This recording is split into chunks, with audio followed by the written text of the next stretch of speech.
Damos la gloria a Dios. Los hermanos son técnicos en medio de nosotros. Me dicen que hoy, casualmente, tuvimos ese aire acondicionado ya malo toda la semana y el técnico que contratamos no pudo venir. Pero lo demás estaba funcionando bien. Pero hoy casualmente los aires decidieron echar broma, los dos grandes. Como no soy técnico, yo soy pastor, ¿no? Yo digo, amado, el enemigo quiere echar broma porque estamos ayunando. Y quizás algunos de los hermanos que ya no están se fueron porque no soportaban el calor. No es necesariamente criticable, pero se pierde la mejor parte, porque no solo de pan vivirá el hombre, sino de toda palabra que sale de la boca de Dios. Aparte de que el Señor nos dice que si no somos fieles en lo poco, ¿cómo podremos ser fieles en lo mucho? Si nuestro cristianismo está radicado en que todas las condiciones sean óptimas para que yo me sienta bien y a gusto, entonces seré cristiano con gozo y alegría. Pero si las condiciones se vuelven adversas, entonces simplemente buscaré otro sitio donde puedan ser óptimas conforme a mi gusto. Amados, hay una lección que aprender y el Señor se la va a ir presentando una y otra vez. Porque nosotros no estamos aquí por los dones, nosotros estamos aquí por el dador. Nos dé o no nos dé, le vamos a seguir. Y no le vamos a temer al enemigo, aunque el enemigo venga contra nosotros. Nos echa a perder los aire acondicionados y diga, bueno, voy a poner un calor tan grande en esa sala que se van a ir, van a abandonar el ayuno. Pero amados, aquí estamos. Como les decía hace rato cuando oramos por ustedes,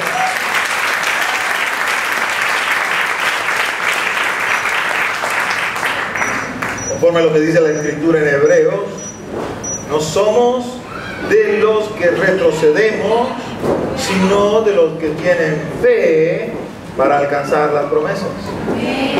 Estamos convencidos de eso. Así que, amados, bendigo a mi Señor, les felicito.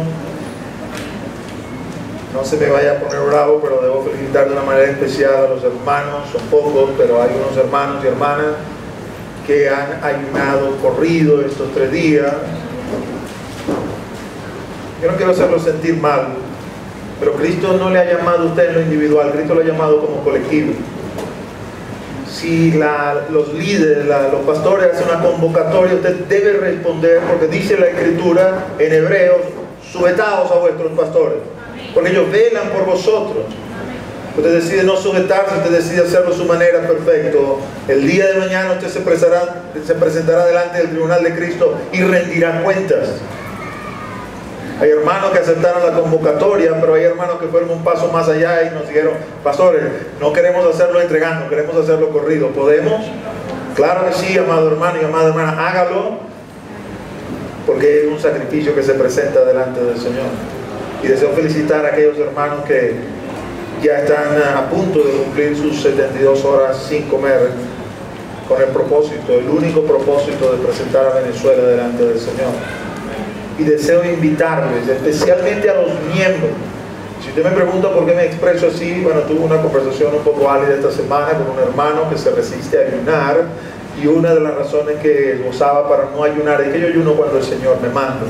Quiere decir que los versículos que están en la Escritura a propósito del sujetarse a los líderes, sujetarse a los pastores, esos versículos no se aplican. Eso no tiene mucho sentido. Somos una iglesia que persevera en el ayuno y vamos a seguir perseverando en el ayuno. Hay un ayuno congregacional más y vamos a hacer otra convocatoria, 3 días de ayuno. Y el año que viene, cuando comencemos el año, vamos a hacer exactamente lo mismo que hicimos este 2014. Vamos a hacer una convocatoria, 7 días de ayuno. Amén. Porque el Señor nos manda a ayunar. Dice, vendrán los días que el novio les será quitado y entonces ayunarán. El novio nos ha sido quitado, lo anhelamos, lo deseamos, estamos diciéndole, ven Señor Jesús. Y mientras eso sucede, oramos y ayunamos sin cesar. Amén. Hoy con Cristo. Gloria a Dios. usted sabe que es bienvenido acá. Pero si usted es miembro de la iglesia, si usted no es parte de la asistencia regular, nos consideramos un colectivo. Y unos a otros nos sometemos a la misma disciplina porque estamos agradando a nuestro Señor. Me impresiona que cuando la convocatoria va a otro lado, amados, vamos a hacer una parrilla, todos se presentan, no falta ni uno, no hay que convencerlos mucho. Amados, vamos a jugar futbolito, que están todos los jóvenes y algunos adultos contemporáneos también allí para jugar futbolito. Vamos a clamar por Venezuela. Ayer, en el punto más álgido de la curva, solamente habíamos 34 de 400 que asistimos a la iglesia, para reflexionar, para pensar. Incline su rostro, vamos a orar. Padre, en el nombre de Jesús, en ese nombre que es sobre todo nombre, venimos ante ti agradecidos, Señor, por este tiempo y momento en que nos aprestamos, Señor, a escuchar tu palabra. Hemos estado, Señor, ya 5 horas, Señor, y vamos rumbo a nuestra 6ª hora aquí en este lugar, Señor, en ayuno, trayendo delante de ti ruegos, oraciones, acciones de gracia. Hemos estado haciendo lucha espiritual, Señor. Hemos estado adorando y glorificando tu nombre, Señor. Hemos tomado la comunión, Señor. Y ahora, Señor, nos aprestamos, Señor, a escuchar tu palabra. Creemos firmemente que la fe viene por el oír de tu palabra, Señor. Y por eso no queremos dejar pasar un momento en que nos reunimos, en que estamos, Señor, como asamblea, que hemos hecho convocatoria, en que tu palabra no sea expuesta, Señor, para que haga en nosotros en conformidad con el propósito que la envías, que nos edifique, que nos haga crecer, que nos ayude para seguir adelante. Oh, tú eres santo, Señor. Tú eres santo, santo, santo. Abre nuestro entendimiento para que la palabra no vuelva vacía, sino que haga en nosotros en conformidad con el propósito que la envías. Y permite que todos los que estamos aquí sentados, los que han pasado hoy por aquí y no se han podido quedar, Señor, algunos por razones de trabajo, Señor, otros por compromiso, que tú les alcances, Señor, con tu bendición también, porque somos uno en ti, Señor, en el santo nombre de Jesús. Amén. Amados, nos hemos propuesto en este año que la dirección de nuestros ayunos, de nuestros clamores, orientarla hacia Venezuela. No deseamos que Venezuela vuelva a vivenciar lo que vivenció a principios de este año. Queremos en nuestra nación estar en quietud y en reposo. Pareciera, amados, que hay como espíritus desatados en medio de la nación. Esto entra en el orden escritural. No quiero que usted piense porque usted está en el siglo XXI y quizás nunca ha escuchado hablar de las cosas espirituales o no lo ha leído en la escritura, está ajeno a esas cosas y esas cosas no suceden, no pasan. Eso no es cierto, mis amados hermanos. La escritura nos declara claramente que usted y yo no tenemos lucha contra carne ni sangre. Sus enemigos no son políticos, no son económicos, sus enemigos no son sociales, nuestros enemigos son espirituales. No luchamos contra sangre y carne, luchamos contra principados, gobernadores, contra huestes de maldad en las regiones celestes. Y cuando usted ve el incremento de la violencia en medio de esta nación, no puede menos que pensar, hay espíritus que están moviendo todo esto. Y nosotros, la iglesia, debemos combatir esto con oración. Nosotros no somos la policía que va a aplicar técnicas propias de su trabajo, de su responsabilidad. Nosotros somos la iglesia y la iglesia hace oración sin cesar. Y antes de introducirme en lo que quiero hablarles en la tarde de hoy, quisiera mencionarles al menos 2 incidentes que si usted no los conoce, después usted va a llegar a su casa y los va a revisar. Pero la Escritura nos habla en el Antiguo Testamento que hubo una reunión en el cielo y el Señor pregunta como que si Él no supiera: ¿cómo haré para inducir a Acab que suba a Ramot de Galaad para que la profecía que he enviado por mi siervo Elías se cumpla? Hacía años Elías le había profetizado al rey Acab y le había dicho: tú vas a morir en Ramot de Galaad.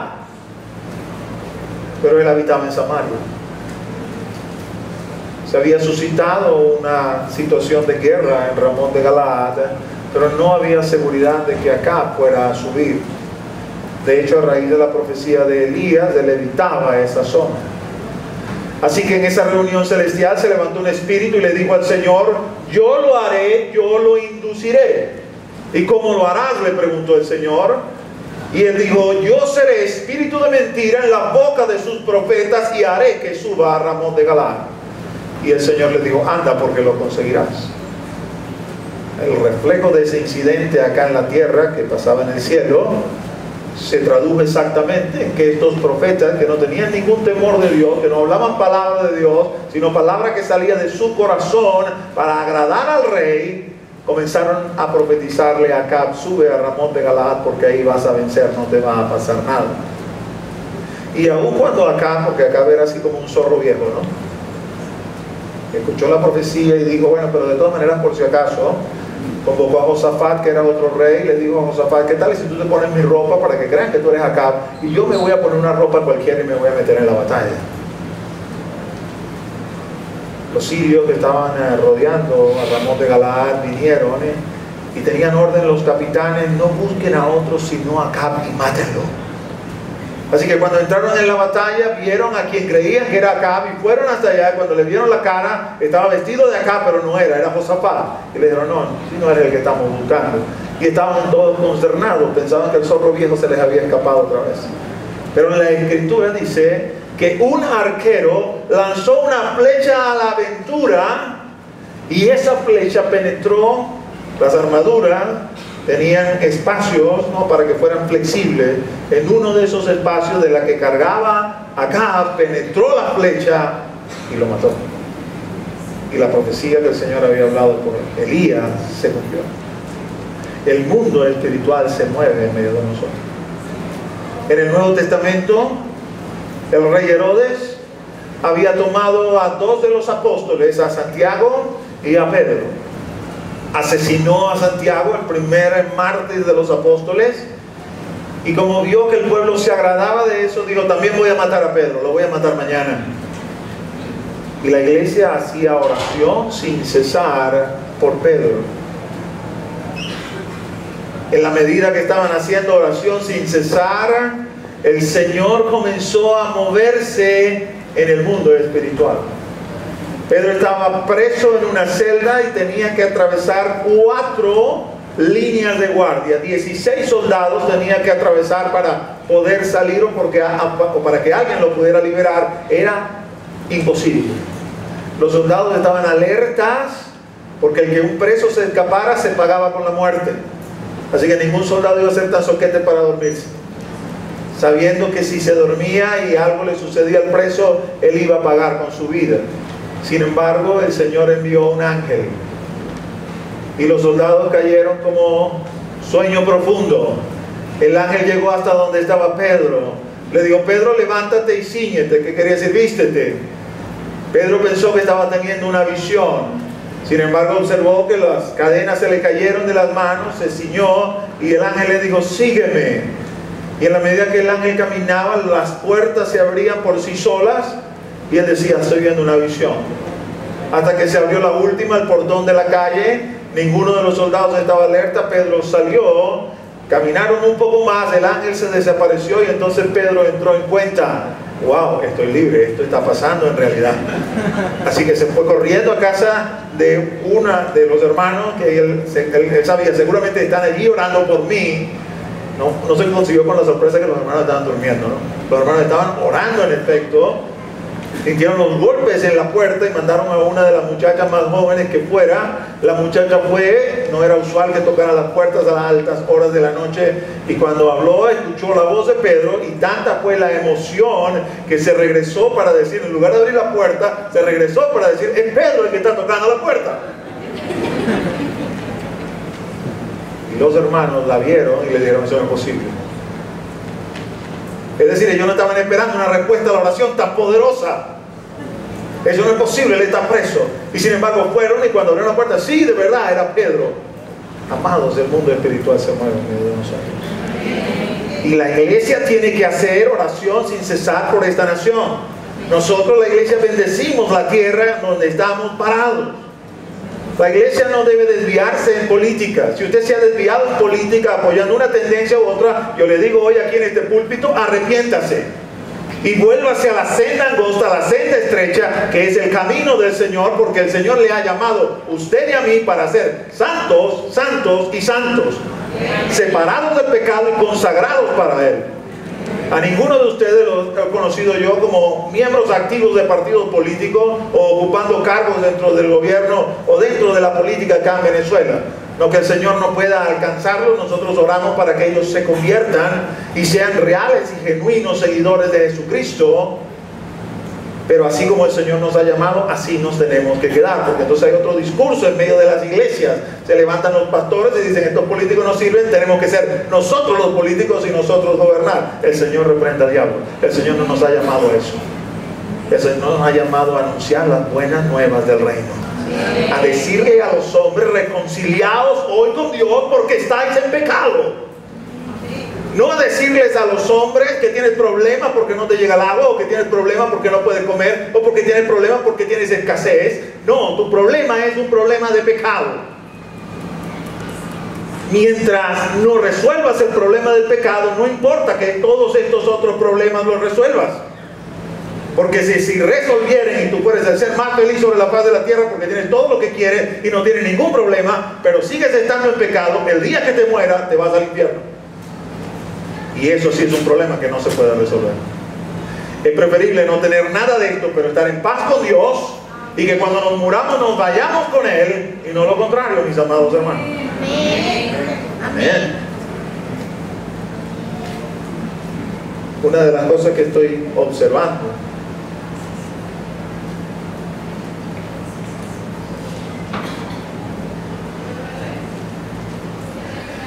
es que pareciera que la iglesia no entiende que debe reflejar el carácter de Cristo. Y cuando estamos aquí en la iglesia gritamos aleluya, gritamos amén, pero cuando salimos del marco de la iglesia, y vamos a hablar de una de las cosas, voy a hablar de algo con lo que yo batallo, con lo que yo lucho, porque me parece sensato poner ese ejemplo. Usted no me va a decir que eso no es así. A lo mejor usted en esa parte ya venció, pero seguro tiene otras. Y sale de aquí, entonces usted está manejando en esta ciudad tan agradable para manejar, y se le atraviesa alguno, y si está alguien observándolo, dice, y yo pensaba que él era cristiano, porque es que no logro diferenciar su conducta de la conducta de un mundano. La sarta de groserías que salieron por esa boca, es increíble. Increíble, es que si me lo cuentan no lo creo. Digo yo, él no lo puedo creer. Pero esa resulta nuestra realidad. Salimos de aquí y en nada nos diferenciamos a los otros gentiles que no conocen al Señor.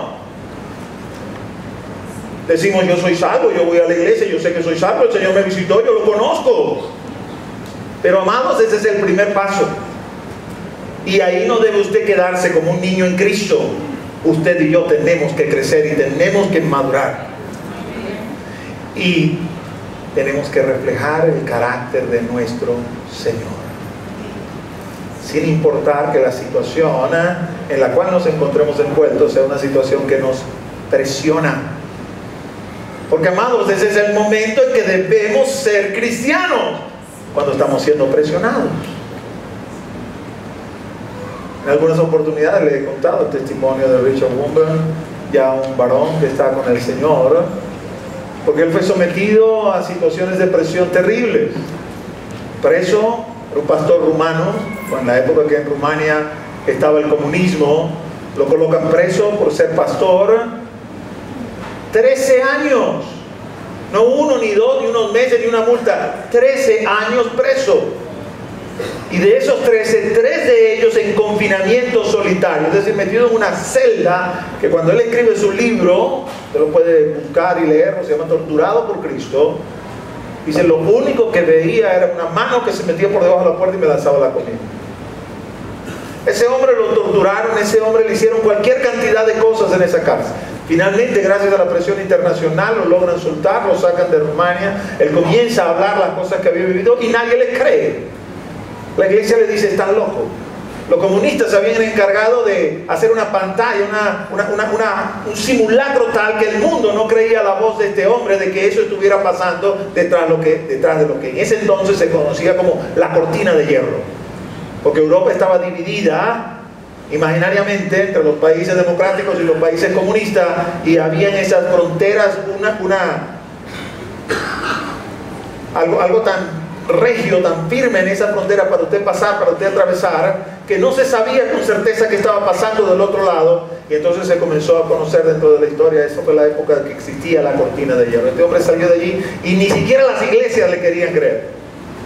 Hasta que poco a poco Dios fue abriendo los corazones y la gente se comenzó a dar cuenta: es verdad, los comunistas persiguen a la iglesia y están haciéndole esto a la iglesia. Todavía sigue pasando en países como Corea del Norte, en países como Cuba, en países como Vietnam, en países como Laos, donde hay comunismo. Se sigue persiguiendo a la iglesia de la misma manera como persiguieron a este pastor, porque no ha cambiado.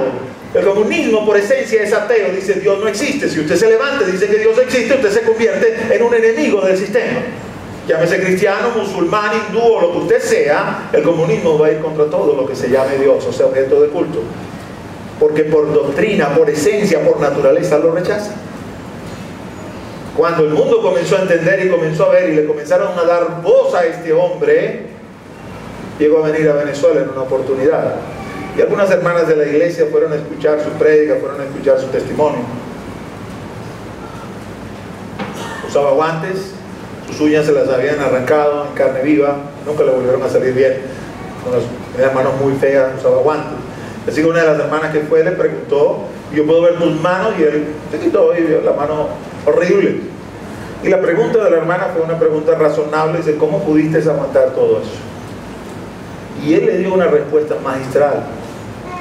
Él le dijo: mire, hermana, si usted agarra, me perdona, pupú, y lo pisa, el pupú queda todo estripado allí, el aroma que sale, horrible.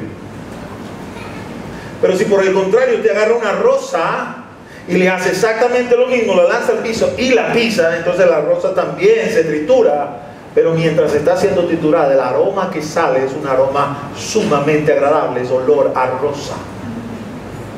Cuando los cristianos nos pisan, tiene que salir aroma de Cristo. No puede salir aroma del mundo. Las situaciones que vivimos son impresionantes. Estamos reflejando el carácter de Cristo, porque es necesario que lo reflejemos. Es necesario que otros venezolanos o otras personas, no necesariamente venezolanos, pero que vienen a esta tierra, nos vean y nos digan: ¿qué tienes tú, chico? ¿Tú estás enfermo? ¿Cómo es que no te lanzan esta cola, date puño con todo el mundo? ¿Tú qué tienes? Para que podamos decir: es que yo soy cristiano, hermano. Yo reflejo el carácter de mi Señor. Y atraer de esa forma gente hacia Cristo. Porque después que usted tiene una reacción violenta, una reacción inadecuada, usted va a alguien y le dice: yo soy cristiano. Y ese alguien le dice: ajá, ajá. Si es de esas personas que maneja bien la lengua, quizás le dice: ¿sabes algo? Lo que tú haces habla tan alto que no me dejes escuchar lo que tú dices. Y a lo mejor usted no la agarra a la primera, pero cuando se sienta a pensar: lo que yo hago habla más alto que lo que yo digo. Ah, ya entendí. Estoy hablando de Cristo, pero mi conducta está diciendo otra cosa. Y eso es lo que están escuchando. Mi conducta. Yo voy a leerte una porción de la palabra que después va a ir apareciendo allí desgranada en la presentación. Así que por ahora, si tienes la Biblia, búscala, Efesios capítulo 4, versículo 17. La vas a escuchar con atención porque la voy a leer toda corrida y después voy a ir desglosándola.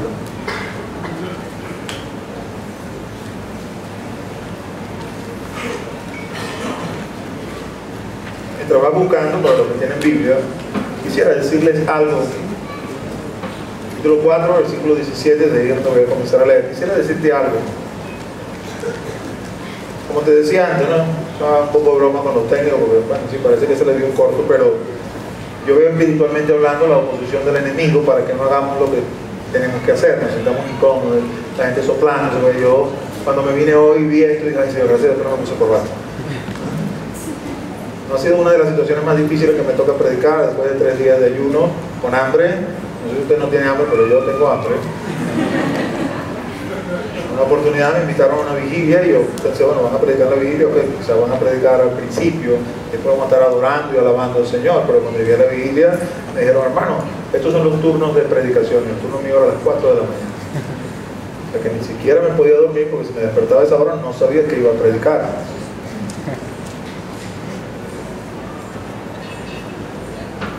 Yo no conversé con Fadi. Fadi presentó la cena del Señor, si usted no llegó aquí cuando hicimos la Santa Cena. Y Fadi leyó esto también. Yo no le dije a él de qué iba yo a predicar ni qué iba yo a presentar. Así que cuando él lo estaba leyendo, lo que vino a mi mente es, tú nos estás haciendo un llamado de atención. Dentro de la cultura hebrea, la repetición significa importancia. Por eso hay 4 evangelios de Jesús. Lo más importante de la Biblia es Jesucristo. Cuando usted lee, por ejemplo, el Salmo 136, consigue que en todos sus versículos dice, porque para siempre es su misericordia. Porque de alguna manera nos quiere decir, su misericordia es más grande que sus juicios. Así que si no prestaste atención, quizás no estaba aquí en la Santa Cena, presta atención ahora, porque Dios quiere hablarnos a través de esta porción. Me toca repetirla, es la prédica que he preparado. Ya Fadi la había leído, así que creo firmemente que el Señor nos está diciendo, abre tus oídos, escucha con atención, porque tengo palabras para ti en esta porción. Esto pues, versículo 17, capítulo 4, epístola a los Efesios, esto pues, digo y requiero en el Señor, que ya no andéis como los otros gentiles, que andan en la vanidad de su mente, teniendo el entendimiento entenebrecido, ajenos de la vida de Dios, por la ignorancia que en ellos hay, por la dureza de su corazón, los cuales, después que perdieron toda sensibilidad, se entregaron a la lascivia para cometer con avidez toda clase de impureza. Mas vosotros no habéis aprendido así a Cristo, si en verdad le habéis oído y habéis sido enseñados por él, enseñados conforme a la verdad que está en Jesús. En cuanto a la pasada manera de vivir, despojaos del viejo hombre, que está viciado conforme a los deseos engañosos, y renovaos en el espíritu de vuestra mente, y vestidos del nuevo hombre, creado según Dios, en la justicia y santidad de la verdad. Por lo cual, desechando la mentira, hablar verdad cada uno con su prójimo, porque somos miembros los unos de los otros.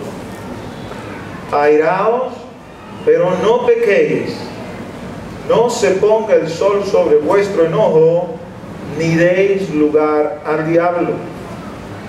El que hurtaba, no hurte más, sino trabaje, haciendo con sus manos lo que es bueno, para que tenga que compartir con el que padece necesidad. Ninguna palabra corrompida salga de vuestra boca, sino la que sea buena para la necesaria edificación, a fin de dar gracia a los oyentes. Y no contristéis al Espíritu Santo de Dios, con el cual fuisteis sellados para el día de la redención. Quítense de vosotros toda amargura, enojo, ira, gritería y maledicencia, y toda malicia. Antes, sed benignos unos con otros, misericordiosos, perdonándoos unos a otros, como Dios también os perdonó a vosotros en Cristo. Amén. Vamos atrás, porque la idea no era que lo leyeran aquí sino que escucharan. Desde el principio, por favor.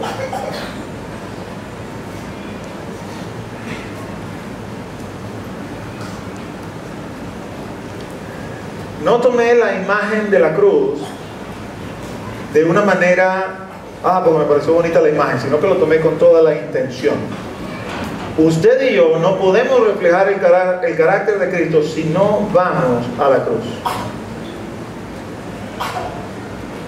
Para que usted y yo seamos los cristianos que Él quiere que nosotros seamos, usted y yo debemos caminar voluntariamente hacia la cruz.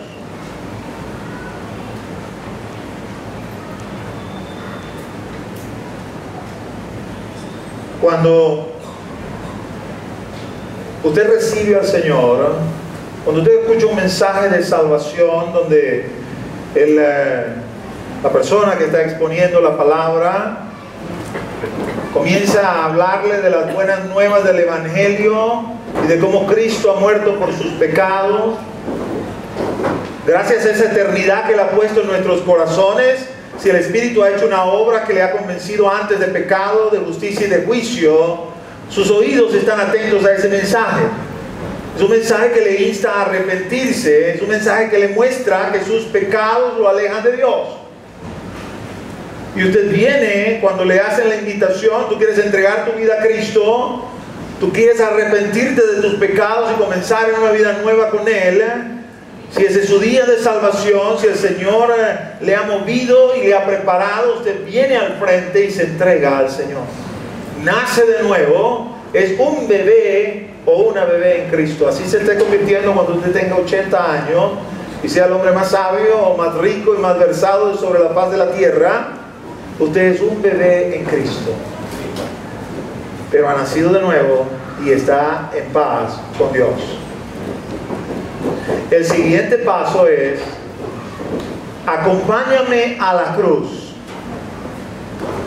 porque yo quiero que dejes de ser un niño en Cristo y te parezcas cada vez más a mí. Los cristianos no entendemos esto.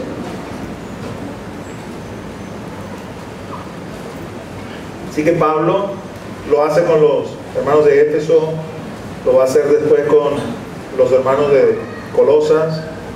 Se toma la tarea de explicarles. Pedro también va a hacer otro tanto, Santiago, porque pareciera que no entendiéramos que la salvación es la puerta de entrada, pero usted y yo tenemos que crecer en Cristo y tenemos que parecernos a Él.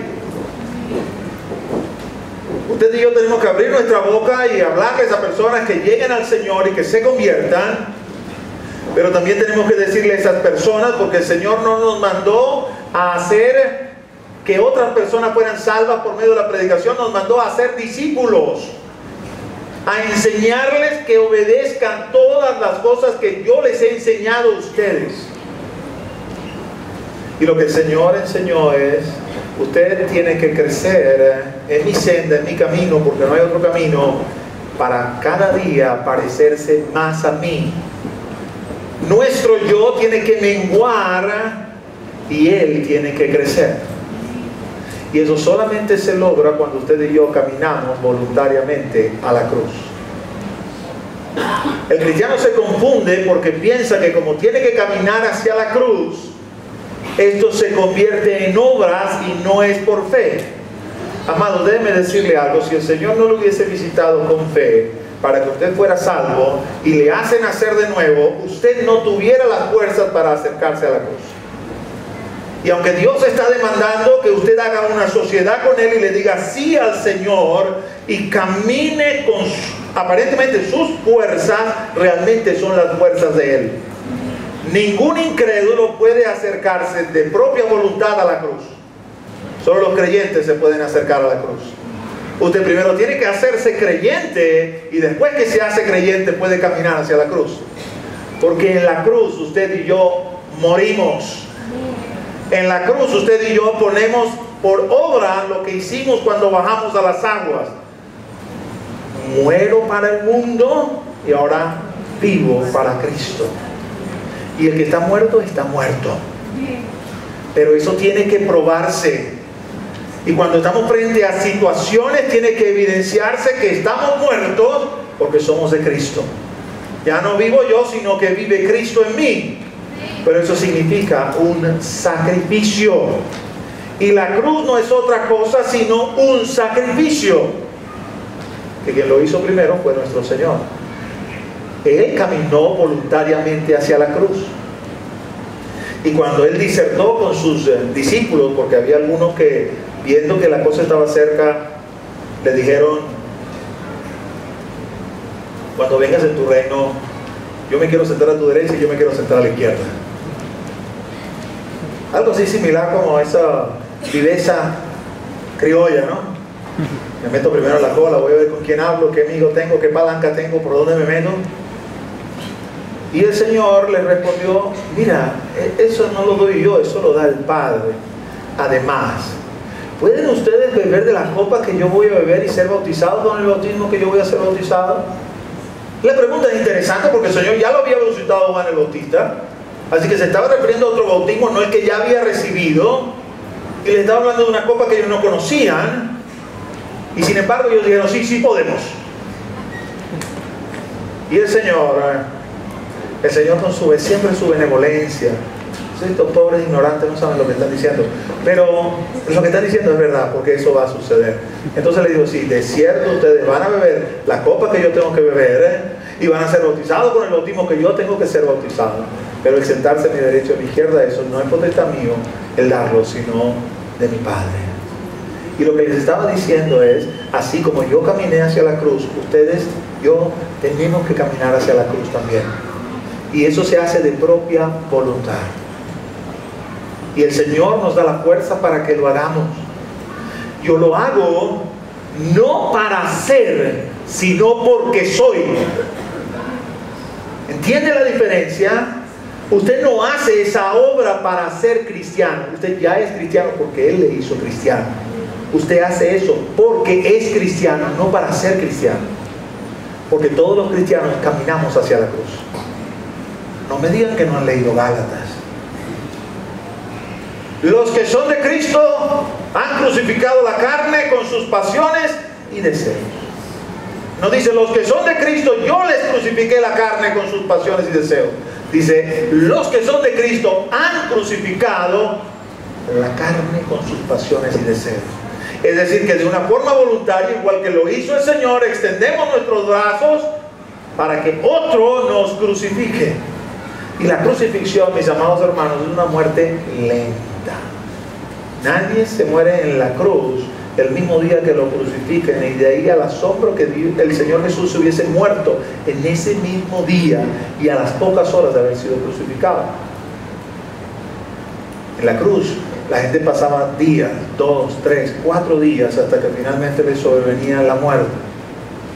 Y era una muerte terrible, porque mientras estaban ahí expuestos, totalmente fijos a esa cruz, pues solamente tenían heridas o algo, venían aves de rapiña, cualquier cosa, subían hormigas, ratas, lo que fuera, y no podían defenderse, aunque dijeron: no iba a pasar nada. Y había que sufrir eso, hasta que llegaba el momento que ya no podías aguantar más tu peso, te dejaban y morías por asfixia mecánica, después de una tortura, una sesión de tortura horrible. El Señor nos demanda a nosotros que traigamos nuestro viejo yo, nuestro carácter, nuestro antiguo, y lo crucifiquemos y lo dejemos allí crucificado. Y habite en nosotros el nuevo que el Señor ha puesto. Él comienza, Pablo, a disertar con los hermanos de Éfeso. Ahora sí, pónmelo en pantalla, el primer cuadro, por favor.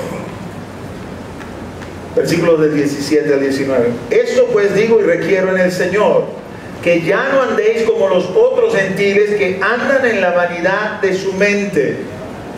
Amados hermanos, usted y yo tenemos que diferenciarnos por nuestra conducta. No tendría que ser necesario decir: el que soy cristiano para que la gente lo sepa. Quizás no son capaces de discernir que eres cristiano. Quizás te va a pasar como me pasó en un colegio, que una profesora me dijo: yo pensaba que tú eras extraterrestre, porque definitivamente no eres normal, entendiendo por normal el comportamiento de los gentiles que regularmente se ve. Pablo les dice a los hermanos de Éfeso: esto digo y requiero en el Señor.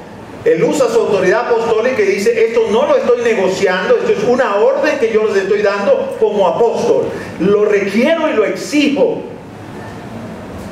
No anden como los demás gentiles que andan en la vanidad de su mente. Tienen el entendimiento entenebrecido, no entienden una papa.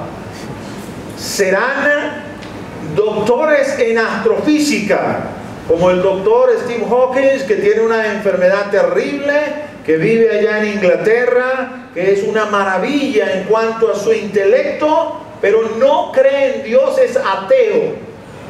Y hoy por hoy se levanta como uno de los mayores apologistas. Apologista quiere decir defensor del ateísmo, levantándose no solamente en contra de cristianos, sino en contra de cualquier otra fe, porque él está convencido de que Dios no existe. Tienen el entendimiento entenebrecido. Entenderá mucha ciencia, entenderá cuestiones científicas y cuestiones no sé, pero del espíritu no entiende nada. Su entendimiento está entenebrecido. Tiene doctorados y postdoctorados, pero no entiende nada del espíritu. El entendimiento está entenebrecido. Así son, y así éramos nosotros también, ¿no? No nos vamos a levantar como jueces. Pablo lo que le está diciendo es: ellos siguen siendo así, tú eras así antes, no puedes seguir siendo igual, porque ahora somos cristianos. Y como somos cristianos, se supone que hemos cambiado, el Señor nos ha cambiado, y ese cambio tiene que evidenciarse. Ese cambio no puede ser de pararme aquí y yo dar un testimonio: hermano, yo cambié.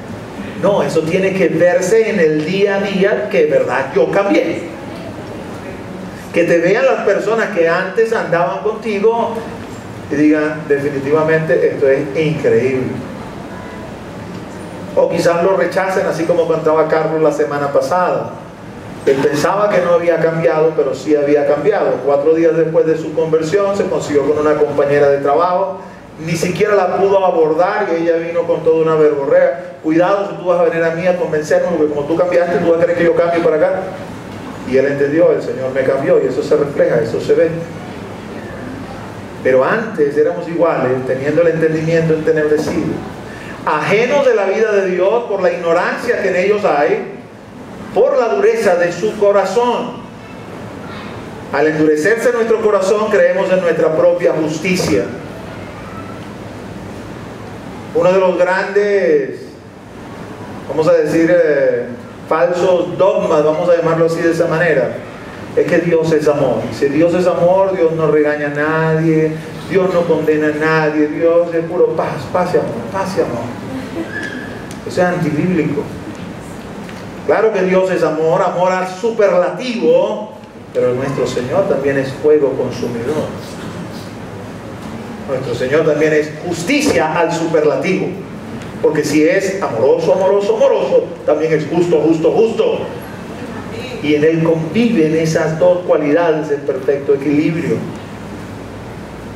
Cuando nuestro corazón se endurece, entonces usted piensa, por decirle algo: ay, pastor, es una mentirita blanca, ¿tú no crees que el Señor me va a dar un cogotazo por eso, verdad? Eso es dureza de nuestro corazón, mi propia justicia. Si el Señor dice que la mentira no es de Él, desde el Antiguo Testamento, en los 10 mandamientos, Éxodo 20, no mentirás. Pero como nuestro corazón se endurece, decimos: pero es que Dios es amor, Él sabe, es una mentirita chiquitica. Él no se va a poner con esas cosas, que hay cosas más importantes. Mira, este loco que mató a la mamá, y aquel que hizo esto, que hizo lo otro, y se va a poner con una mentirita. Amado, se va a poner con una mentirita. Cuando Jesús habló, dijo: no he venido a juzgar al mundo, no he venido a condenarlo, pero en el día postrero mi palabra condenará. Y Jesús ratificó: no mentirás. Y gracias a ese corazón endurecido, entonces uno va como en caída, como en precipicio. Los cuales, después que perdieron toda sensibilidad, se entregaron a la lascivia para cometer con avidez toda clase de impureza. Y usted piensa, por ejemplo, que eso le sucede, vamos a decir, al común de los mortales. Usted ve las personas que se han elaborado cierta fama, cierta cosa por acá, que estuvieran como que allá, son intocables, pero no, son hombres igual que nosotros. Si su corazón se endurece y comienza por ese precipicio, esto es lo que termina sucediendo. Entonces de repente usted se asombra que el presidente de tal nación lo acusaron de adúltero y que hizo esto, que hizo aquello, que hizo lo otro. Pero es que así está escrito. El corazón del hombre se insensibiliza, se endurece y comienza por ese precipicio que el Señor lo describe aquí, hace otra descripción también en Romanos. Se entregaron a la lascivia para cometer con avidez toda clase de impureza. Y hoy por hoy lo presenta como si eso fuera normal. Si usted tiene televisor en su casa, usted debe reconocer: pastor, a cierta hora hay que apagar el televisor, porque es un peligro ver ese televisor. Porque lo que pasa por allí no tiene nombre. Lo que pasa por el televisor, mi papá y mis abuelos, por decir la época que yo vivía, tenían que irse para los cines de mala muerte en el centro para ver algo como eso. Y hoy sale al televisor. Los padres estamos pendientes: que quítame ese canal, ¿cómo se programa este bendito control para que ese canal no se vea? Porque lo que sale ahí después de cierta hora está orientado exactamente a esto que está aquí. Quiere decir que van todavía un paso más allá. No es que solamente esa está entregado a la lascivia para cometer con avidez toda clase de impureza, sino que lo voy a proyectar para que los demás también lo hagan. De alguna manera están predicando, pero no el evangelio de Jesús. Por eso la iglesia no se puede callar, porque el mundo a voces está gritando cualquier barbaridad para que la gente se pierda, para que la gente agarre camino. ¿Cómo se va a quedar callada la iglesia si la iglesia sabe que Jesús dijo: yo soy el camino, yo soy la verdad, yo soy la vida? ¿Cómo nos vamos a levantar nosotros en medio de la iglesia y decirle a un musulmán, nada más por estar en paz y en tranquilidad con él: tu Dios y mi Dios son los mismos? El Señor reprenda al diablo. Pero hoy se levanta en medio de la iglesia un espíritu de ecumenismo que quiere agarrar todas las religiones y vamos a sentarnos porque Dios es uno solo. Jesús dijo: yo soy el camino, la verdad y la vida. Nadie viene al Padre si no es por mí. Y nosotros, la iglesia, somos su portavoz. Tenemos que abrir nuestros labios y decirlo, porque el mundo está predicando todas estas cosas para alejar más y más a la humanidad de Dios. Y la iglesia no se puede quedar callada. Pero no solamente no debe quedarse callada, sino que debe actuar también conforme a lo que Dios demanda de nosotros y mostrar con nuestra conducta lo que somos. Ponme la siguiente lámina, por favor. Más vosotros, versículos 20 y 21, no habéis aprendido así a Cristo, si en verdad le habéis oído y habéis sido por él enseñados conforme a la verdad que está en Jesús. Típico de la manera de enseñar de Pablo. Pablo primero va a ir, vamos a llamarlo así de esta forma, voy a hablar aquí un poco como docente. Voy a ir a la teoría y voy a sentar las bases teóricas o bases doctrinales, si quiero hablar de una manera teológica, para después llevarlo a la práctica. Teológicamente me dice: así no has aprendido de Cristo, si es que realmente aprendimos de Él. ¿Qué me está diciendo? Caramba, que si yo veo a alguien que se hace llamar cristiano, pero su conducta en nada difiere a la de los otros gentiles, yo puedo levantar una interrogación: ¿habrá sido realmente enseñado por Cristo? Porque los que son enseñados por Cristo no se comportan así. Y cuando usted comienza a dar argumentos, es que usted sabe que a mí me pasó, que a mí me dieron, que para acá, que esto, que lo otro, todo eso, me perdonan que me exprese de esa manera, lo mata el versículo que nos compartió Andrés en su testimonio. De modo que si alguno está en Cristo, nueva criatura es, las cosas viejas pasaron, y aquí todas son hechas nuevas. Así que seguir arrastrando cosas del pasado para justificar el presente es de alguna manera anular los méritos de Cristo.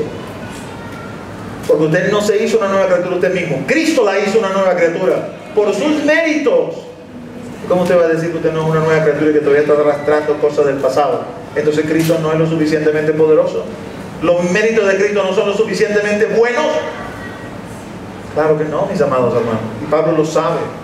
Y de una manera muy elegante le dice a los hermanos de Éfeso: mas vosotros no habéis aprendido hacia Cristo, si en verdad le habéis oído. Si en verdad le habéis oído y habéis sido por él enseñados, conforme a la verdad que está en Jesús. Porque si hemos realmente sido enseñados por él, entonces vamos a poner de todo nuestro empeño en hacer las cosas como él nos demanda, sabiendo que en mis debilidades, porque todos tenemos debilidades, él se perfecciona. Él le dijo a Pablo, cuando Pablo le decía que quitara de él esa situación que lo hacía débil, que no lo iba a hacer, porque allí en esa debilidad el Señor se perfeccionaba y el Señor mostraba su poder. Uno llega a la conclusión cuando vence su debilidad y sabe que está allí, pero solamente la ha vencido por el poder de Cristo, que si no fuera por él estaríamos perdidos. Y eso nos da un corazón agradecido para con él, porque sin él no somos nada. Somos otros gentiles endurecidos, que andamos con nuestra mente entenebrecida. Sigue hablando el apóstol y comienza todavía hablando en términos doctrinales, pero ya un poco a irse, vamos a decir, hacia la práctica.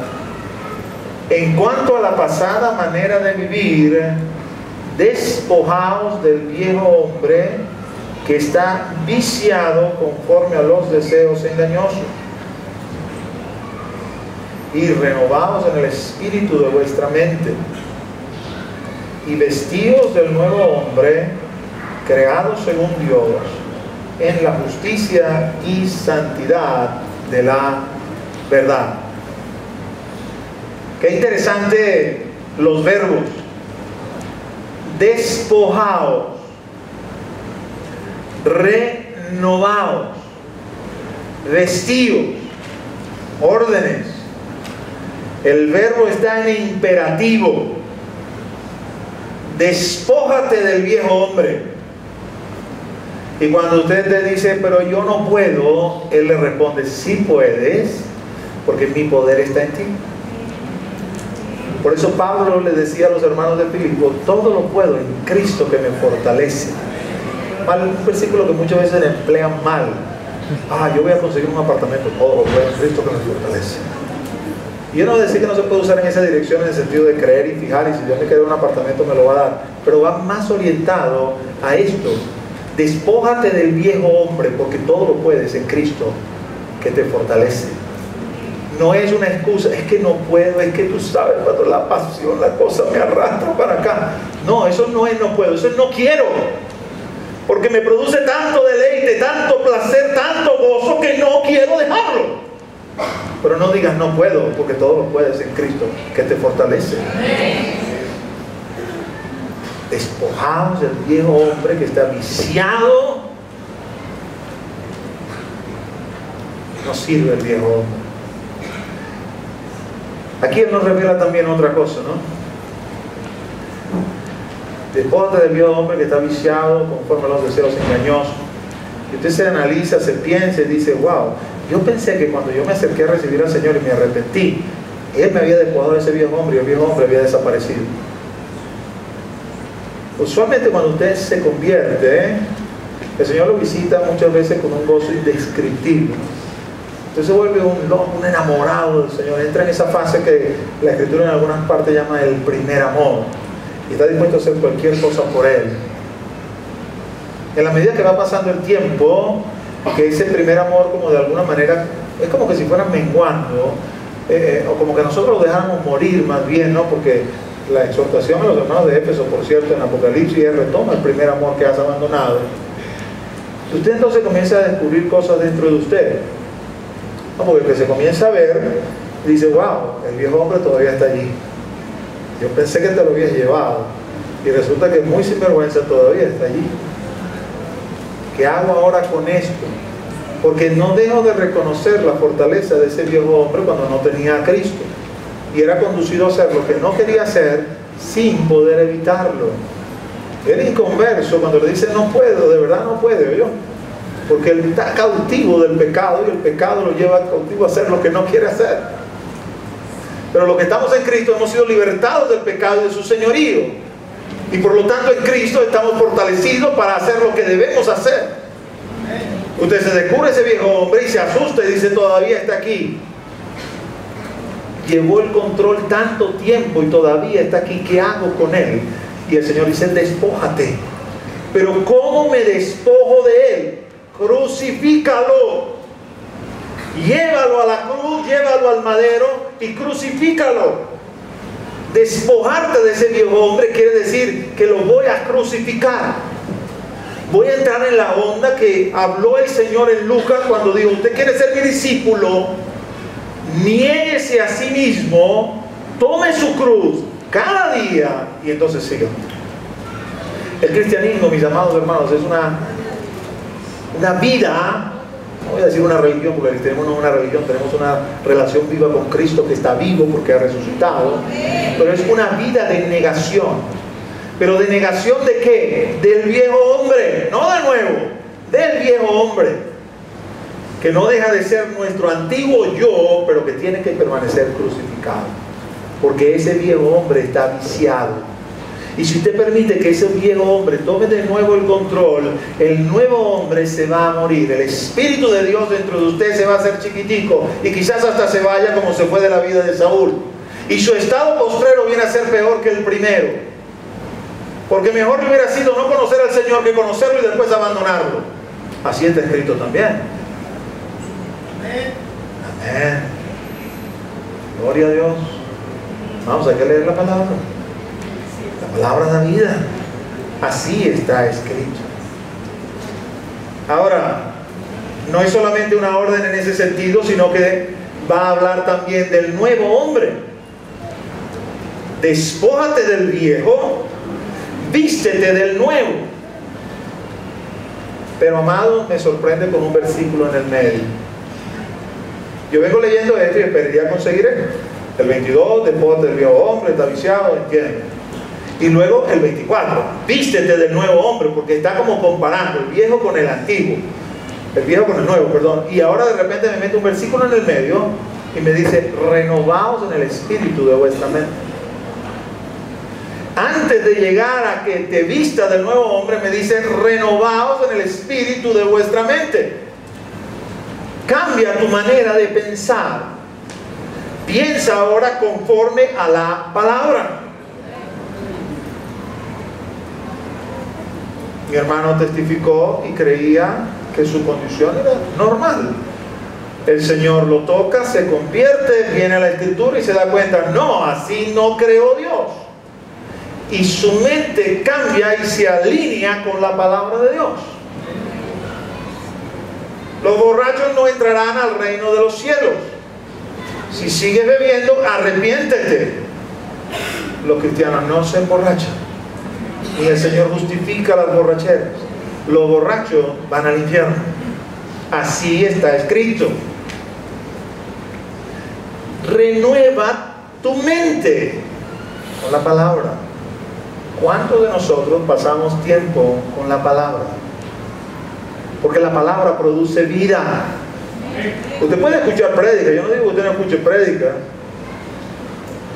Y hombres y mujeres de Dios nos alimentan, Dios los usa. Hay que tener cuidado con lo que se oye, porque algunos hablan unas barbaridades increíbles. Pero la única manera de usted determinar esas barbaridades es porque usted conoce la palabra, porque la ha leído y se ha instruido en ella, porque la ha escudriñado. No solamente la lee como usted lee, ay, tengo que leer este libro. No, la escudriña, la estudia, se la aprende, se la mete en el corazón. ¿No fue eso lo que le dijo el Señor a Josué? Que no se aparte este libro de tu boca, que de día y de noche pienses en él, que hagas todo lo que está escrito, y entonces harás prosperar tu camino y todo te saldrá bien. Josué, ¿quieres calzar los zapatos de Moisés? Este es el secreto, mi palabra. Hay que meterse con la palabra. ¿Cuántos de nosotros nos alimentamos diariamente de la palabra? Leemos la palabra, estudiamos la palabra, nos aprendemos la palabra, nos memorizamos la palabra. Esto que le dice Pablo a los hermanos de Éfeso está en conformidad con lo que está escrito en Romanos. Renovados, transformados en el espíritu de vuestra mente para que comprobéis cuál sea la buena voluntad de Dios, agradable y perfecta. Tenemos que meternos la palabra aquí.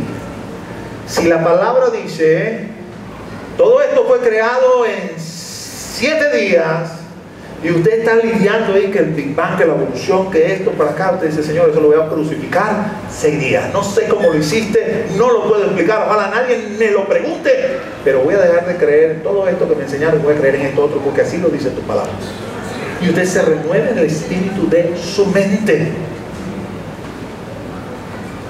Cualquier cosa de la que está escrita, usted la toma al pie de la letra, la recibe, la acepta, la vivencia, y la palabra le da vida. Y esa vida en usted le permite vestirse del nuevo hombre. Este está creado según Dios, en la justicia y santidad de la verdad. A lo mejor usted llega a este punto y se pregunta, pastor, ¿me estás queriendo decir que hay 2 yo dentro de mí? Exactamente. Exactamente. Uno vendido al pecado, que fue por años gobernado por el cuerpo y sus pasiones, que el Señor dice, ese debe terminarse, debe morir. El Señor viene a nuestra vida y nos renueva, pone un yo nuevo espiritual. Pero ese yo nuevo espiritual, que es chiquitico como les digo, un niño en Cristo, tiene que comenzar a crecer, necesita ayuda para poder vencer. Así solito como está, aunque sea nuevo, no va a poder vencer al viejo hombre. Por eso el Señor nos visita con su Espíritu. Y el Espíritu Santo viene sobre nosotros. El Espíritu Santo entra en nosotros. Literalmente somos templos de Dios. Y el Espíritu nos da la fuerza para vencer. La demanda del Señor con respecto al nuevo hombre es: escóndete detrás del Espíritu y deja que el Espíritu pelee por ti. Porque no es con espada ni es con ejército, es con mi Santo Espíritu. Cuando usted tiene eso claro, entiende cuando lee Gálatas, y Gálatas habla de la lucha, dice que la carne y el espíritu, con E mayúscula, para no dar a entender el espíritu del hombre, sino el espíritu de Dios, la carne y el espíritu combaten entre sí.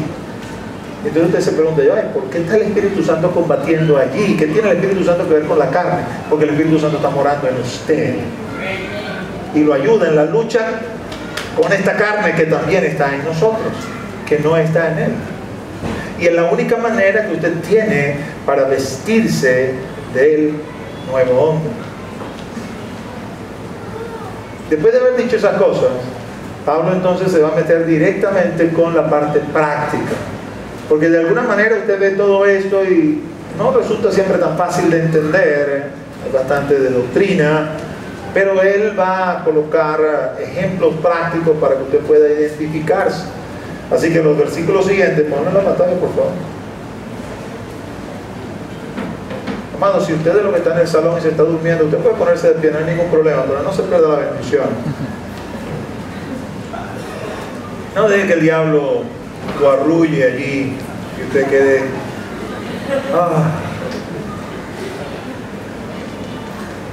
abra sus ojos espirituales y deje que la palabra le ministre. Versículos 25 al 27. Por lo cual, desechando la mentira, hablad verdad cada uno con su prójimo, porque somos miembros los unos de los otros. Airaos, pero no pequéis. No se ponga el sol sobre vuestro enojo, ni deis lugar al diablo. Aleluya. Porque cuando se mete en lo práctico, se mete para lo hondo, ¿no? Y usted siente que le comienzan a dar en la llaga y dice, ya va, no me toques tan duro. ¿Por qué será que comienza con la mentira? ¿Quién es el padre de toda mentira? Satanás, el Señor lo reprende. No hay mentira buena, ni siquiera una. Usted puede tratar de justificar la mentira de Rahab y decir que fue buena porque después apareció ahí en la lista de los ascendientes del Señor, bla, bla, bla, bla, bla. El Señor habrá hecho otra cosa, pero jamás el Señor va a utilizar algo pecaminoso y lo va a justificar para hacer algo bueno. Se habrá tenido que arrepentir, no solamente de la mentira, sino de la prostitución, porque era prostituta también, para poder ser realmente una sierva de Dios y entrar en ese linaje. Pero no hay mentira buena, ni siquiera una, porque el padre de toda mentira es Satanás, que el Señor lo reprende. Por lo cual, desechando la mentira, hablad verdad cada uno con su prójimo, porque somos miembros los unos de los otros. Dispuestos siempre es a hablar la verdad. Eso es algo que no debía. Sabía que tenía que venir para acá, para el servicio, pero decidió, no sé, se fue para la montaña, se fue para la playa. Cuando alguno de los líderes o el pastor le pregunta, ¿usted sabe que estaba enfermo? Me dolía por aquí, me dolía por allá. Y después cuando un hermano que sabe le pregunta, ¿cómo le dijiste eso al líder? ¿Cómo le dijiste eso al pastor? ¿Y cómo le voy a decir que me fui para la montaña? Y después ese regañón que me va a echar. El Señor sabe, el Señor es una mentirita pequeña, ¿no? Entonces ese versículo lo borramos. Por lo cual, deseché el viejo hombre, me revestí de nuevo, desechando la mentira, hablad verdad cada uno con su prójimo, porque somos miembros los unos de los otros. No puede haber palabra mentirosa en nuestros labios. No es de Dios. No está justificado de ninguna forma, de ninguna manera.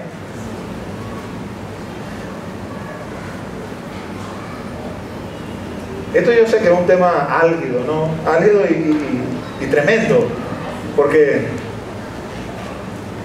yo pudiera preguntar aquí, levante la mano que nunca ha dicho mentira, y yo sé que ninguna mano se va a levantar, y si se levanta alguna le digo mentiroso.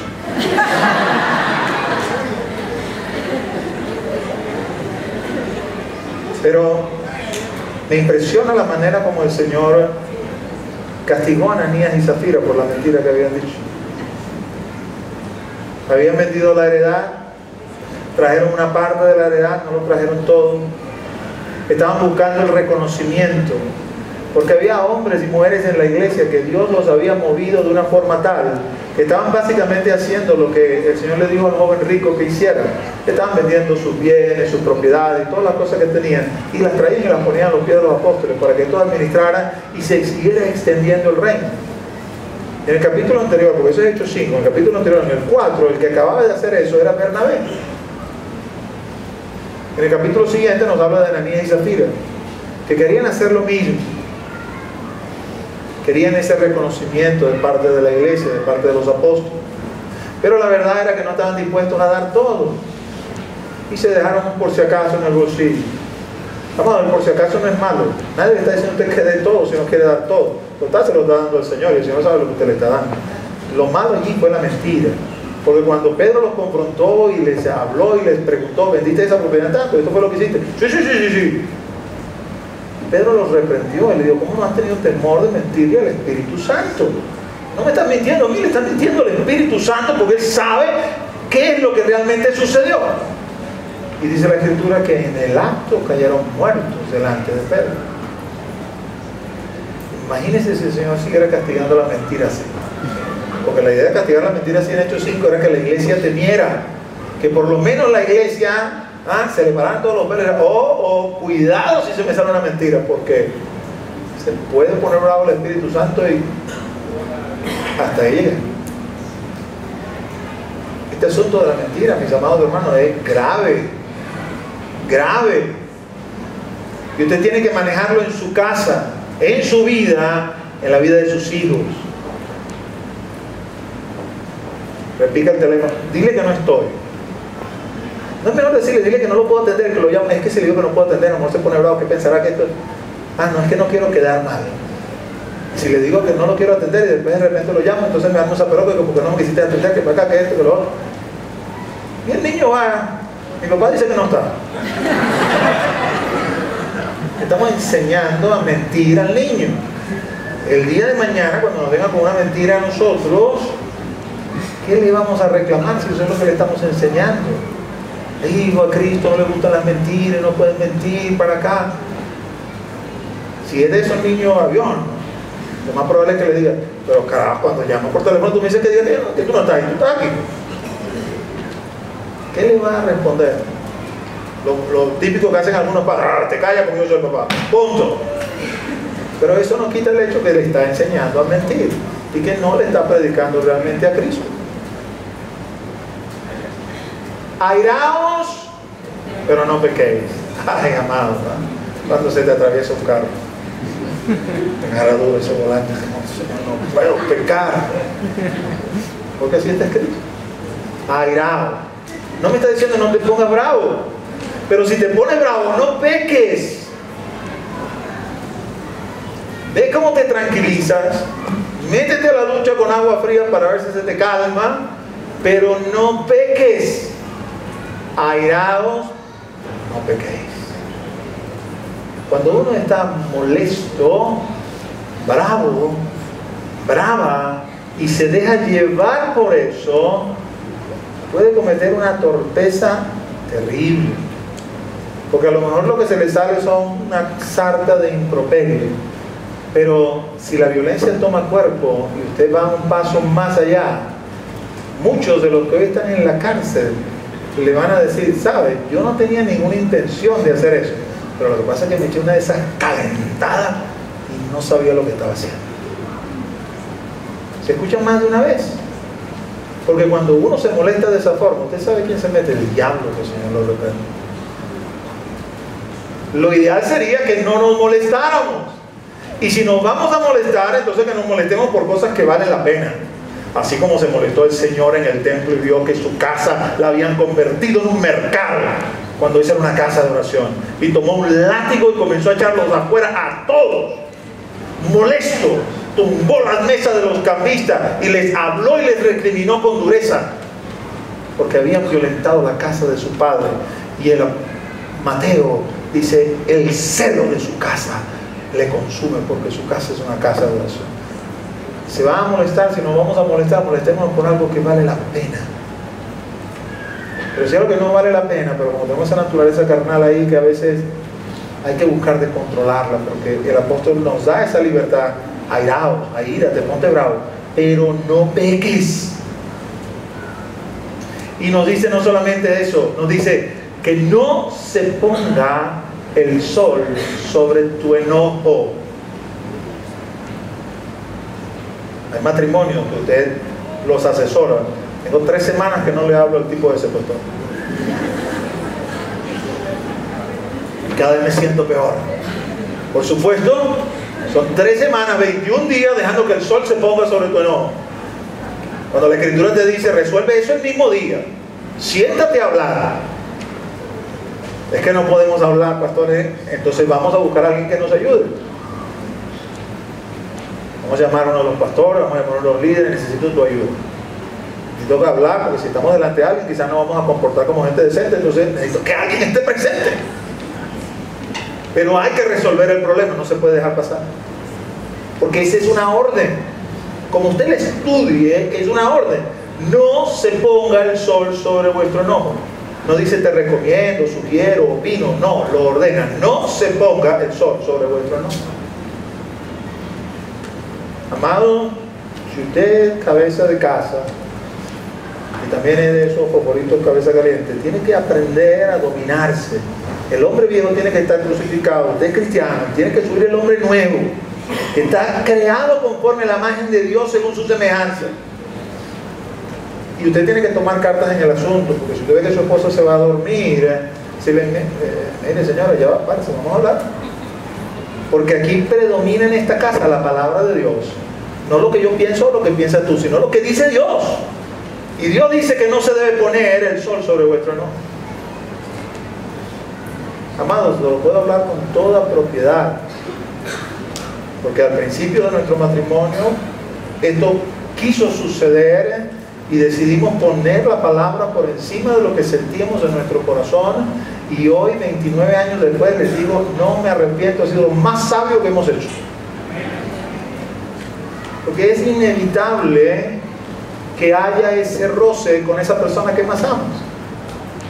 Qué fácil sería si fuera una persona que no sea de esa que más ama. Pero usualmente es con la que más ama, porque es con la que convive, con la que estás allí siempre, con la que compartes la cama, que compartes una vida. Y siendo nosotros imperfectos, es imposible no rozar, es imposible no tener choque, es imposible no airarse. Pero hay que poner el concepto bíblico por delante. No debo dejar que el sol se ponga sobre mi enojo, ni debo pecar. Si usted siente que no va a poder controlarla sin hueso, bíblico, Santiago dice que no se puede controlar, párese y váyase. Diga cosas como, ¿sabe? Me estoy sintiendo enojado, mejor vamos a hablar más tarde porque a lo mejor no me voy a poder controlar. No se vaya echando una punta, ¿no? Lo que pasa es que tú siempre me haces poner bravo. Entonces ahorita no podemos hablar. Reconozca la parte que a usted le corresponde. Porque la realidad es que haga lo que haga ella o cualquier otra persona, usted se pone bravo porque le da la gana. ¿Me perdona? Porque Cristo viviendo en mí tendría que ser suficiente para yo no molestarme. Eso es como aquel que su cónyuge ha caído en adulterio y va y hace lo mismo porque ¿dónde está el temor de Dios? ¿Dónde está tu amor a Dios? No, es que ella hizo, él hizo y tú no temes a Dios, porque no es a él o a ella que le estás ofendiendo, es a Dios que estás ofendiendo. ¿Qué justificativo hay para que tú hagas exactamente lo mismo? Ahora se han perdido todas las razones y todo el mundo es igual. Hay que controlar eso, amados. Airaos, mas no pequéis. Si usted es de los que cuando estaba en su vieja naturaleza es de las manos flojas, manos abajo. Todo lo puedo en Cristo que me fortalece. Se airó, pero no puede pecar. Si es de lo que no controla la boca, porque es que esa lengua se le dispara y dice cualquier sarta de barbaridades. Váyase ahí, póngase a orar, grítele al Señor, ayúdame, auxilio. Pero no debe pecar. Airaos, pero no pequéis. No se ponga el sol sobre vuestro enojo, porque detrás de todo eso está el enemigo de nuestras almas, que el Señor lo reprenda. Cuando usted deja que pasen los días, no está presto a reconciliarse, no está presto a hablar, peca, dice, hace, detrás de eso está el diablo, que el Señor lo reprenda. Airaos, pero no pequéis. No se ponga el sol sobre vuestro enojo, ni deis lugar al diablo. Cuando usted se pone bravo, se molesta, no se controla, dice cualquier cantidad de cosas o hace cualquier barbaridad, después no está dispuesto a arrepentirse, no está dispuesto a hablar, es de eso como que parece que aquí no pasó nada. Entonces estamos normales, no hemos conversado, no hemos hablado. Ahí usted le está dando lugar al diablo. Y amados, usted y yo tenemos que reflejar el carácter de Cristo, porque usted y yo somos cristianos, comenzando en ser cristianos en nuestras casas. Si usted no puede ser cristiano voy a hablar conmigo porque soy hombre, no, usted no puede ser cristiano con su mujer y sus hijos, usted no puede ser cristiano con nadie. Con nadie. Si usted es mujer y usted no puede ser cristiana con su esposo y con sus hijos si los tiene, usted no puede ser cristiana con nadie. Porque con cualquier otra persona es un parapeto que dura 2 o 3 horas, después nos fuimos y ya. Piensa que soy el gran cristiano o la gran cristiana. Pero los que conocen a Luis, no el pastor, sino el hombre, son los que viven conmigo en mi casa. Y ahí tengo que ser cristiano. Ahí me equivoco y tengo que pedir perdón. Me equivoco y tengo que humillarme. Me airo y se me fue la lengua y tengo que pedir perdón y tengo que bajar la cabeza, porque no le puedo dar lugar al diablo. Hay enojo, hay que corregirlo ya, no se puede dejar pasar otro día, hay que corregirlo ya, porque así lo manda la palabra. Ese es el carácter de Cristo. El carácter de Cristo se doblega a sí mismo. A lo mejor en otras circunstancias, cuando usted no conocía a Cristo, no, yo no hago eso. Macho que se respete no hace eso. Pero ya somos cristianos. Si a alguien le debemos respeto es a Él. Y hay que hacer su voluntad y no la nuestra. Sigue Pablo tratando. El que hurtaba, no hurte más, sino trabaje, haciendo con sus manos lo que es bueno. Ponme la siguiente, por favor. Para que tenga que compartir con el que padece necesidad. Ninguna palabra corrompida salga de vuestra boca, sino la que sea buena para la necesaria edificación, a fin de dar gracia a los oyentes. Y no contristéis al Espíritu Santo de Dios, con el cual fuisteis sellados para el día de la redención. Aleluya. ¿Era ladrón antes? No robe más. Y tú a lo mejor dice, no, eso no es conmigo entonces. ¿Usted alguna vez le sacó a un compañero el lápiz del morral y se quedó con él? Y dijo que apareció en el piso y yo no tenía lápiz, ¿de qué apareció? Si usted es lo que burumbó la cartera de la mamá o el papá para sacarle dinero de allí, porque no le querían dar una mesada o algo así. Si usted vio algo fuera del lugar y dijo, ay, mira lo que Dios me dejó aquí, se lo llevó.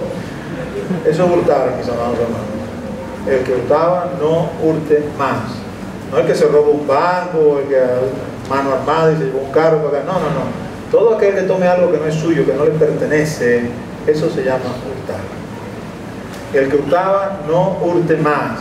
Trabaje. Trabaje para que sea prosperado, para que tenga que compartir con otros. Y ahora viene algo bueno.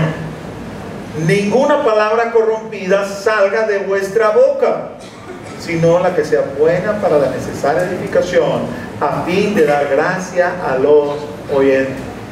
Y yo me imagino que lo primero que usted piensa con eso, bueno, sí, que se le salió la grosería, que esto, la maldición, para acá y lo otro. Sí, estamos bien, estamos en la misma onda. Pero ¿qué tal los chistes de doble sentido? Es un chiste, pastor, es un chiste. ¿Cómo interpreto? Ninguna palabra corrompida salga de vuestra boca. ¿Será que quizás en mi Biblia no está un paréntesis que dice menos los chistes?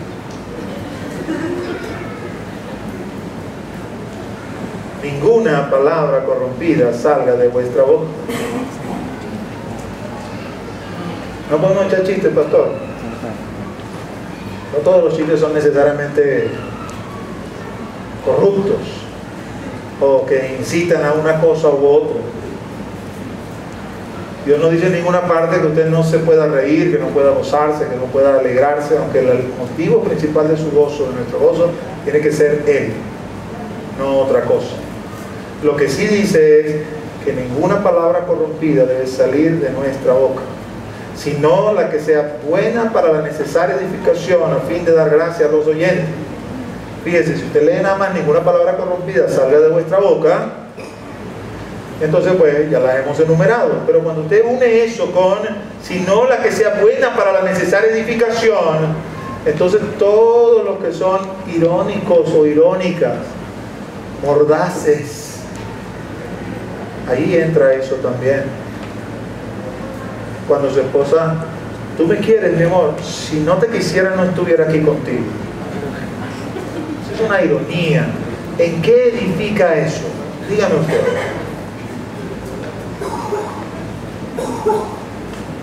La palabra que sale de mi boca tiene que ser una palabra de edificación. Yo puedo usar una palabra común y corriente, que usted no puede quizás catalogarla de grosería o algo así, pero no es una palabra de edificación. No es lo mismo que yo salude a alguien y le diga, pa negro, ¿cómo está la cosa? A que yo diga, ahí viene el negro. Y la palabra es exactamente la misma, pero la connotación es diferente. No edifica para nada. Es una palabra, una expresión que está reflejando discriminación. La palabra que sale de nuestros labios tiene que ser una palabra de edificación.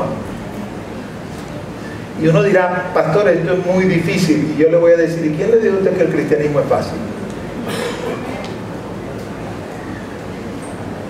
Porque cuando usted lee los evangelios, usted se consigue a Jesucristo que dice, de toda palabra ociosa que salga de vuestros labios, daréis cuenta en el día del juicio.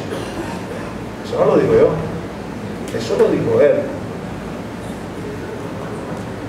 ¿Qué te quiero hacer ver cuando te digo este tipo de cosas? Y me voy quizás a detalles que tú puedes considerar como triviales o que nunca has tratado. Que en el Señor siempre hay más. Cuando tú llegas a un nivel y piensas que ya lograste todo, aquí llegué, estoy arriba, crecido para acá y todo lo demás, el Señor dice, no, hay todavía más, puedes profundizar más, puedes ser todavía más perfecto. Lo perfecto puede ser perfectible, puedes llegar más allá, puedes meterte más allá, puedes caminar más allá, y eso es lo que el Señor desea. Entonces cuando creemos que llegamos al nivel, el Señor dice, todavía puedes crecer más. Oh, profundidad de la riqueza, de la sabiduría y de la grandeza de Dios. Cuán insondables son sus juicios, inescrutables sus caminos. Cuando creemos que llegamos, el Señor dice, no, hay más todavía. Oye, pero mira, ya no digo más grosería, no salen cosas malas de mi boca, No, tú puedes hablar todavía mejor. Porque yo creo que cada palabra que salga de tus labios es una palabra que edifique a otros, que puedan beber de lo que sale de tus labios. Pero eso es muy difícil, pero aquí estoy yo para ayudarte. Cada día tenemos que parecernos más y más a Él. El versículo 30 queda allí, mis amados hermanos, como algo, como una alerta. No contristéis al Espíritu Santo de Dios, con el cual fuisteis sellados para el día de la redención. El Espíritu Santo que está dentro de nosotros puede ser entristecido. Si usted decide no permitir que ese nuevo hombre que se vista de Él, camine, se evidencie, se manifieste, sino que sea el viejo que constantemente tenga el control, podemos terminar contristando al Espíritu Santo.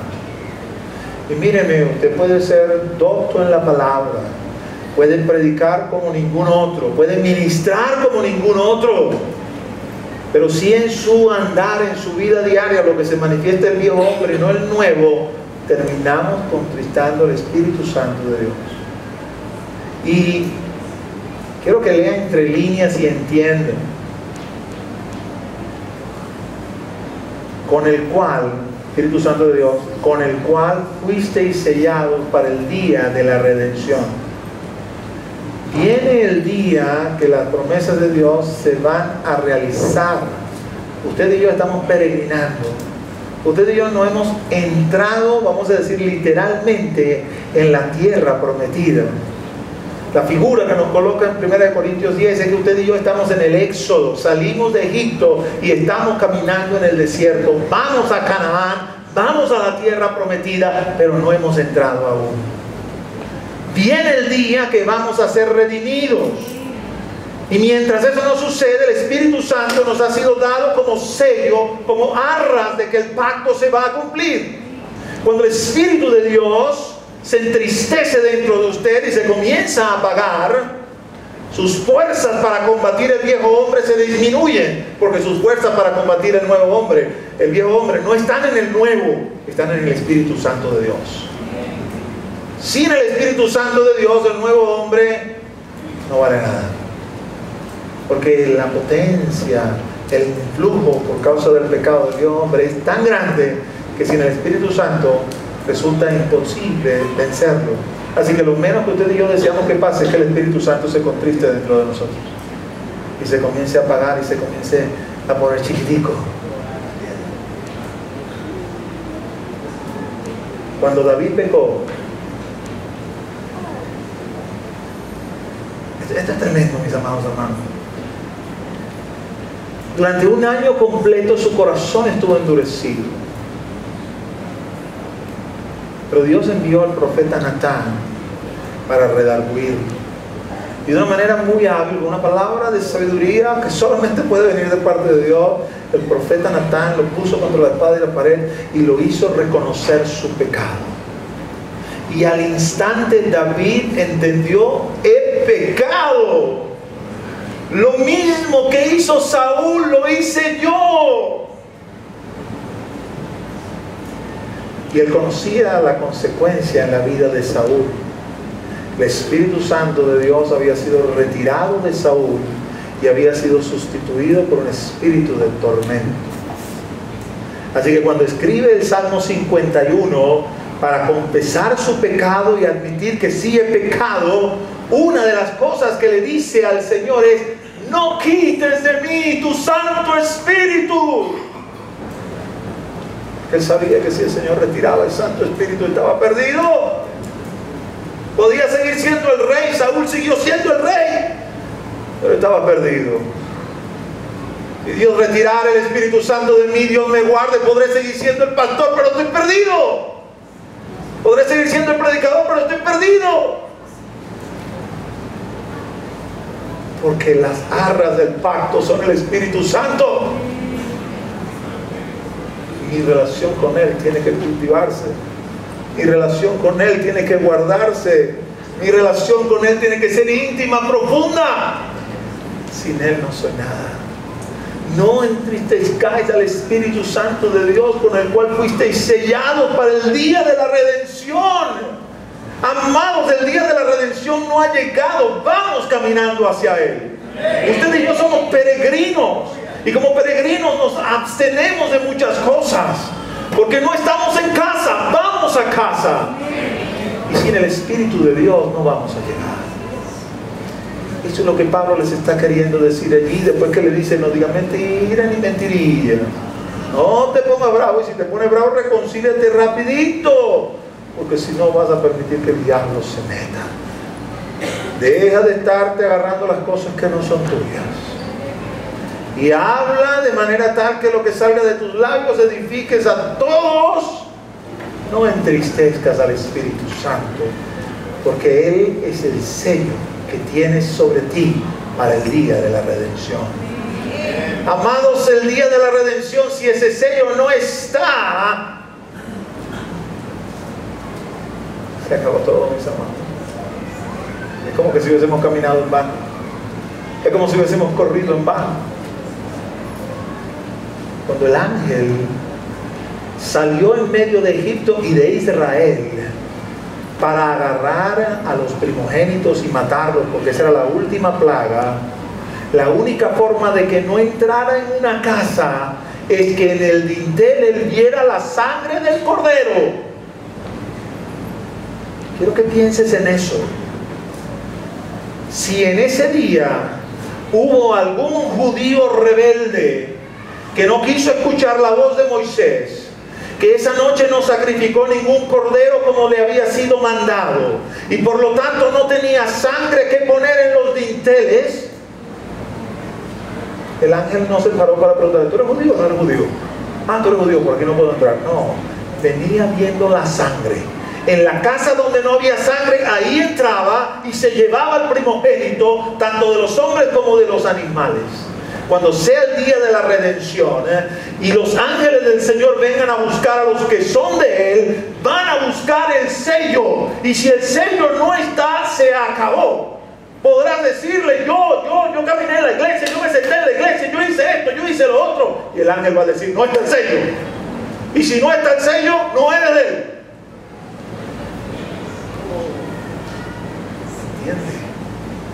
¿Entiende? Nuestra mente no está entenebrecida, nuestra mente está abierta, porque Él la ha abierto, porque caminamos en luz. No entristezcamos al Espíritu Santo de Dios, porque ese es el sello para el día de la redención. Y termina el apóstol, y también termino yo, por supuesto, con toda una serie de detalles. Por razones de tiempo no me voy a poner a explicar una a una cada una de ellas, pero sí me voy a detener el tiempo suficiente para que usted piense en cada uno de esos elementos.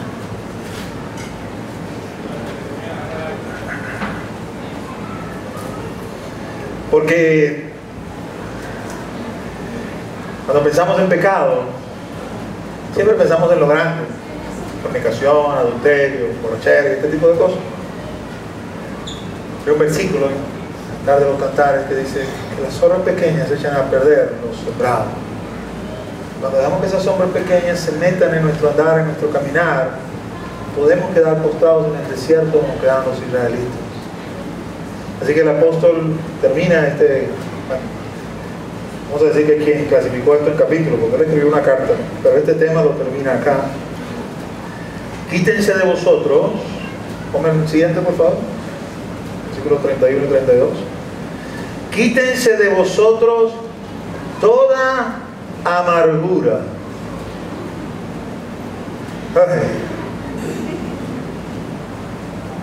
Enojo,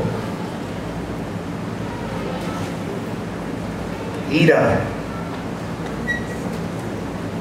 gritería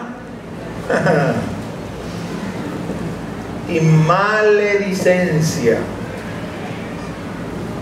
y toda malicia.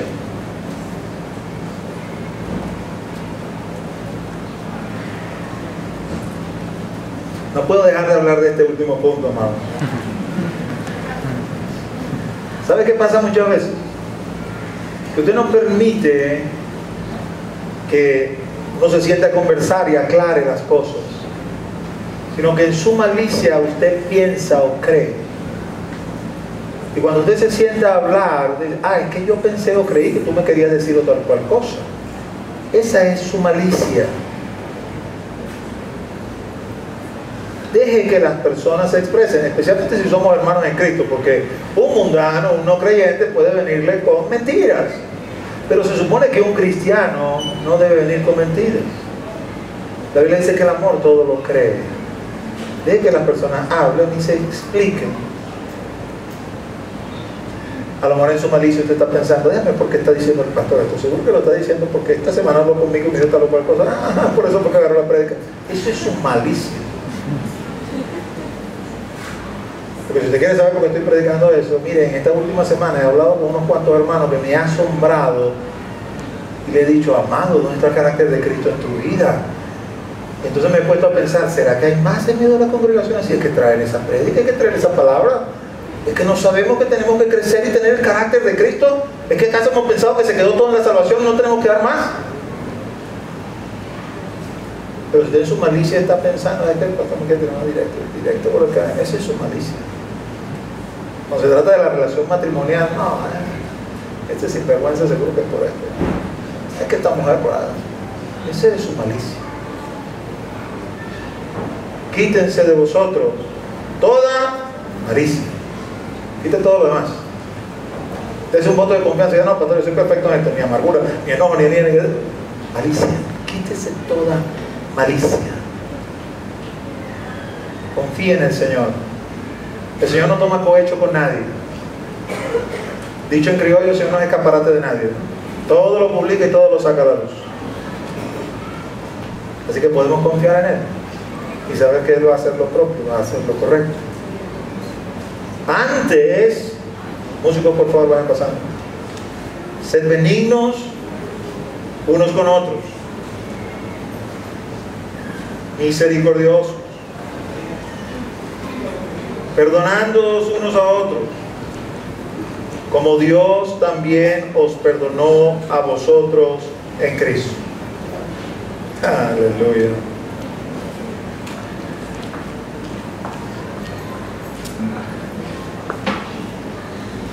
Perdonándoos unos a otros como también Dios os perdonó a vosotros en Cristo. Es tremendo, ¿no? Porque pone la altura del nivel a una altura. Levanta tu mano si tú no eres un faltón que pecas todos los días.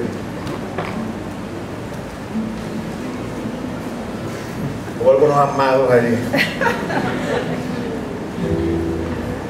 Y el Señor dice, todos los días yo renuevo mi misericordia sobre ti. ¿Quiénes somos nosotros para no perdonar 70 veces 7? Ese hermano o hermana que según nuestro parecer es el hermano o la hermana faltón o faltona. Y siempre falta conmigo, pastor. No puede faltar con otra persona sino conmigo. Perdonándonos unos a otros, así como Dios os perdonó a nosotros en Cristo. Esa es la medida de los cristianos. La medida de los cristianos no es el segundo mandamiento. Ama a tu prójimo como a ti mismo. Entonces tú sobre tu vida eres un espartano. Si comienzas a amar a los demás como espartano, no te pueden reclamar nada, porque tú le vas a decir, ¿qué te pasa? Te estoy aplicando el segundo mandamiento. Yo no te estoy pidiendo nada que yo no esté haciendo, que yo no esté dando. Te estoy amando como me amo yo mismo. Pero resulta que somos cristianos. El segundo mandamiento para nosotros no es el que vamos a aplicar, sino el tercero. El tercero, dado solamente a la iglesia. Juan, capítulo 13. Amaos los unos a los otros como yo os he amado. En esto conocerán todos que sois mis discípulos. Entonces tenemos el hermanito o la hermanita que está lidiando con esto y con aquello, y en lugar de echarlos fuera, los seguimos amando.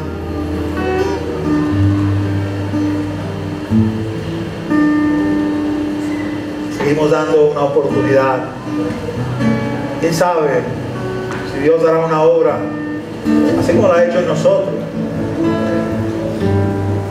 De los cristianos. Gloria a Dios, que eso es lo que estamos buscando. Antes fue mundano. Pero Dios vino a su vida y lo cambió y lo transformó. Ninguno de nosotros llegó a ser el cristiano o la cristiana que es hoy en día sin que Dios metiera su mano. Y a veces, vamos a decirlo en sentido figurado, lo tuve que meter varias veces, porque resulta que salimos bien tercos y bien cabezones.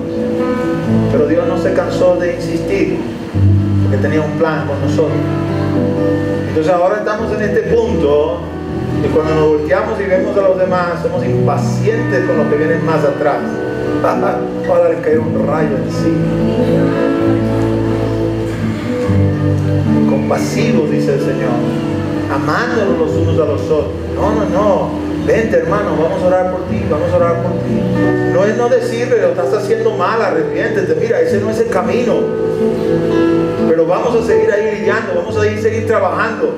Quizás Dios meta su mano como la metió con nosotros. Eso quiere el Señor.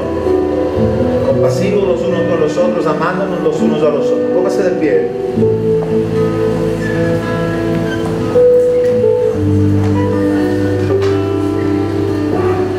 Aleluya. Oh, gloria a Dios. Aleluya. Amados, Dios está aquí. Dios está aquí en medio de nosotros.